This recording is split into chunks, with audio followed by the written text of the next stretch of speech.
সালামু আলাইকুম। পরিস্থিতি কিন্তু খুব বেশি ভালো না। মনে হয় যে ওই একটা বাংলায় কথা আছে যে যেই নালে উৎপত্তি আবার ঠিক ওই নালেই বিনাশ হয়ে যায়। ডক্টর মোহাম্মদ ইউনূসের জন্য এখন যে পরিস্থিতি তৈরি হচ্ছে, এনসিপি কি সেই নাল যেই নাল তাকে অপমানিত করবে, যেই নাল তাকে বিনাশ করে ছাড়বে? বিষয়টা কিন্তু ওইরকমই চলে যাচ্ছে ভাই। প্রায়োরিটি, মানুষ ব্যক্তি জীবনে একটা জিনিস পছন্দ করে, প্রায়োরিটি। আপনি যদি প্রায়োরিটি একজন থেকে কেড়ে নেন তখন তার কাছে ভাল লাগে না, মনে হয় যে আরেকজনের প্রায়োরিটি দিচ্ছে। এখন এনসিপি আপনার আজকে হান্নান মাসুদ যে কথা বলছে, ঠিক এর কয়েক ঘন্টা পরে হাসনাত আব্দুল্লাহ যে কথা বলছে, নাসিরউদ্দিন পাটোয়ারি যে কথা বলছে, এটা কতটুকু অপমানজনক একটা কথা হইতে পারে যে একজন মানুষ হইয়া নাকি মানুষের সিজদা করে আসছে ডক্টর মোহাম্মদ ইউনূস। তো কার কথা বলছে? আজকে এনসিপির সংবাদ সম্মেলন ছিল, সেখানে বলা হয়েছে অভ্যুত্থানের পর যাকে রাষ্ট্রপ্রধান বানানো হয়েছে, কে বানাইছে? আপনারাই তো বানাইছেন। আপনাদের রিকোয়ারমেন্ট ছিল যে ডক্টর মোহাম্মদ ইউনূস ছাড়া কেউই রাষ্ট্রপ্রধান হতে পারবে না। তো ডক্টর মোহাম্মদ ইউনূস যতক্ষণ এনসিপির কথাবার্তা শুনতো, যতক্ষণ তাদের দাবি দাওয়াগুলো পূরণ করত, তারা যেটা চাইতো ঠিক ওইটাই করত, ততক্ষণ ডক্টর ইউনূস খুব ভালো ছিল।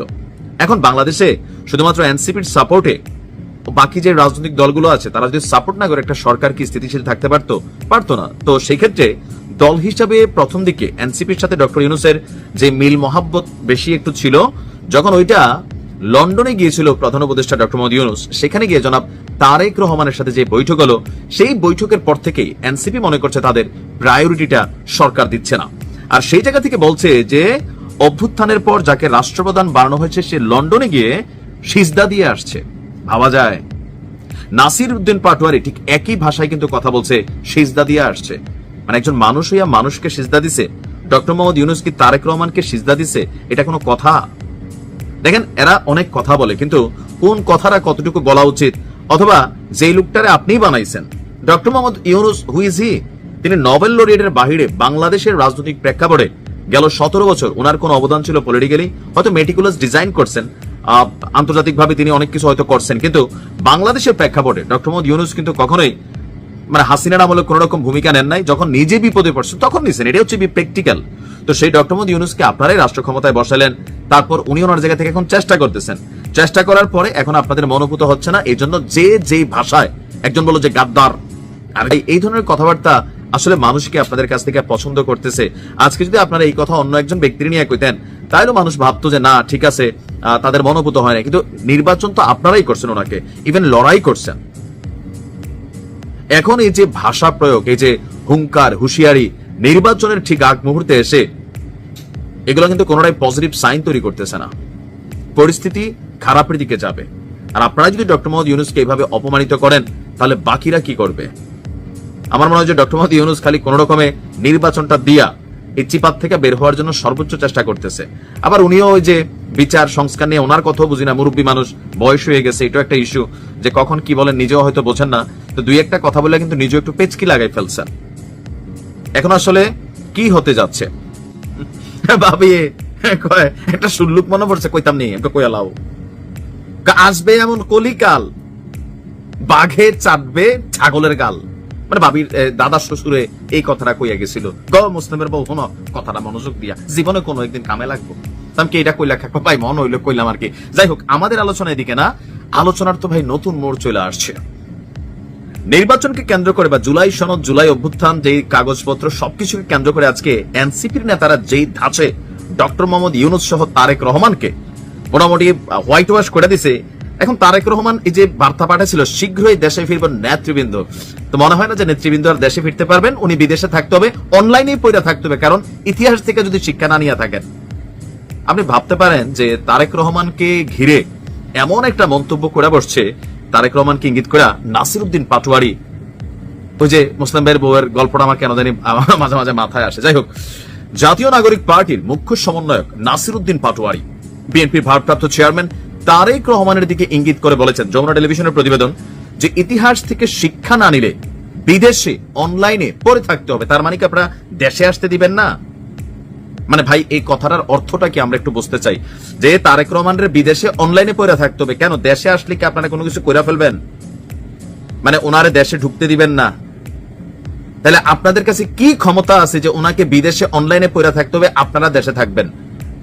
ভাই, এটা বাংলাদেশ, সবার দেশ। দেশে যার যার ইচ্ছা আসবে, অপরাধী হলে জেল খাটবে, মামলা হবে, কিন্তু দেশে না এসে বিদেশ অনলাইনে পড়ে থাকতে হবে কেন? আচ্ছা আসুন দেখি কেন।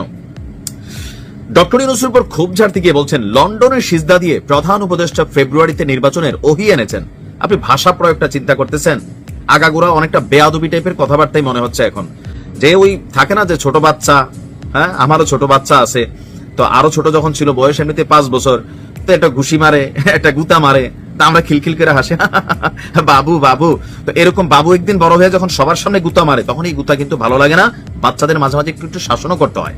তবে ডক্টর মোহাম্মদ ইউনূস লেতা পেতা টাইপের ক্যারেক্টার, তিনি আসলে এই শাসন করার ক্ষমতা নাই।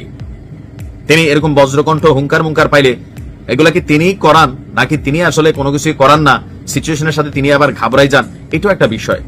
কারণ এই ধরনের কথাবার্তাগুলো দেখেন কোনোভাবেই সুষ্ঠু পরিচ্ছন্ন রাজনীতির কথা, গণতন্ত্রের কথা হইতে পারে। আপনি হুমকি ধামকি দিচ্ছেন প্রকাশ্যে প্রকাশ্যে হুমকি ধামকি এগুলা। তারপর বলছেন যে নির্বাচন হলে গণপরিষদ নির্বাচনই আগে দিতে হবে। আচ্ছা, তো দেশে তো এখন একটা সরকার আছে, সরকারের সাথে জনগণের একটা অংশ আছে, দেখা যাক কি হয়।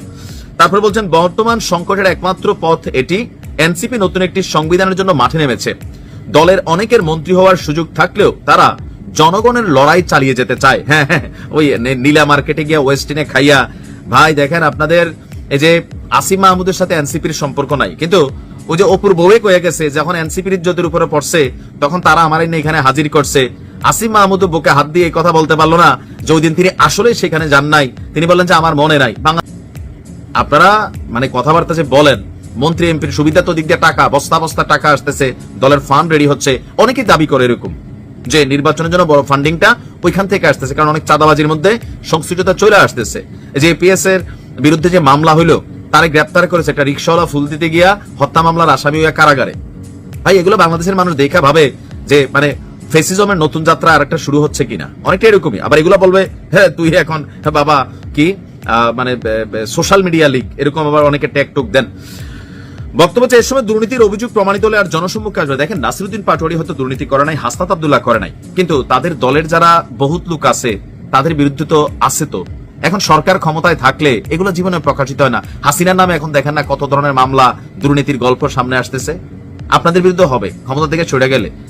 তারপর তিনি বলছেন রাজনৈতিক দল বাদে জনগণকে সঙ্গে নিয়ে জুলাই ঘোষণাপত্র করা উচিত ছিল। তা আপনারা কি ছিলেন না জুলাই ঘোষণাপত্র দিন? আপনি কক্সেস বাজারে হাওয়া খাইতে গেছেন, প্লেন চড়ে চড়ে আপনারা সেখানে প্রকৃতি নিয়ে ভাবতে গেছেন কেন?